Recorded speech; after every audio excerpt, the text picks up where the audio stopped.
ادب اللہ کو بہت پسند ہے۔ بسا اوقات ایک ادب انسان کی زندگی کی کایا کو پلٹ دیتا ہے، اور ادب انسان کی زندگی میں دینداری کو لے آتا ہے، اور اللہ کے ہاں اس کا مقام اور مرتبہ بلند ہو جاتا ہے ایک ادب کی بات سے۔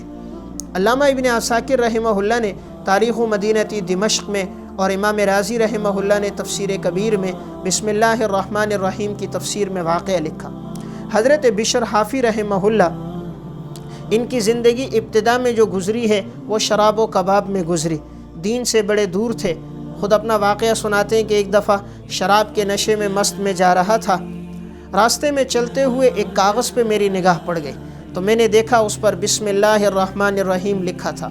اگرچہ نشے کی حالت میں تھے لیکن تھے مسلمان، دل کے اندر ایمان تو موجود تھا۔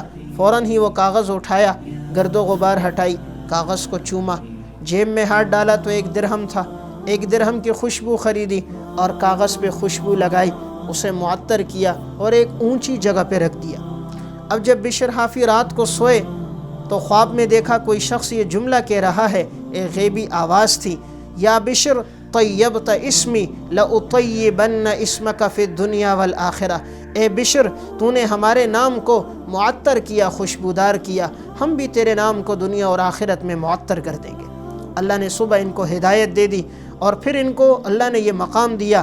آج جب اولیاء اللہ کا تذکرہ آتا ہے تو اس میں بشر حافی کا نام بھی نمایاں ہوتا ہے۔ تو دیکھیے اللہ نے ادب کی وجہ سے ہدایت بھی دی، اللہ نے وقت کا ولی بھی بنایا، اور صرف ولی نہیں، اولیاء اللہ میں ایک بہت بڑا مقام عطا فرمایا۔ اس لیے زندگی میں انسان ادب کو لے کر آئے، اپنے آپ کو بے ادبی سے بچائے۔ ادب اللہ کے ہاں بڑا ہی پسندیدہ وصف ہے۔